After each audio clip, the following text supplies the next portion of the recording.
Anatin'izay raharaha ady tan'izay ihany voarara nanomboka tamin'ity androany ity ny fidiran'ireo olon-tsotra ankoatran'ny mpiasa eo anivon'ny ministeran'ny fambolena ao anatin'ny faritry ny tanin'ny ministeran'ny fambolena antsoina hoe Parc des Jardins.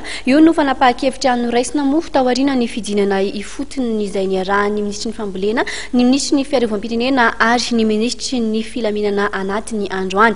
Entina eny anivon'ny gouvernemanta kosa moa ity raharaha ity ary efa napetraka eny anivon'ny tribonaly ny fitorina. Mitondra fananjavana mahakasika an'izay ary ny ministry ny fambolena Andriamatoa Roland Ravatomanga. Dite tia araka ny efa voalazako teo dia tia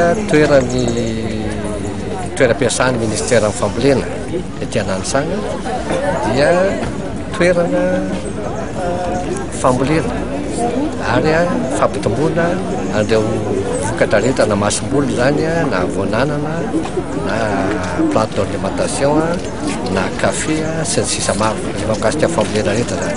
Noho izany dia nidina tetya ny tenako niaraka tamin'ny ministre ny Fonalda sy ministre ny polisim-pirenena mba hijery hoe inona ny fanaraotana anisy fa tsy maintsy hosakanana satria fanaraotam-panjakana tsy maintsy arovana.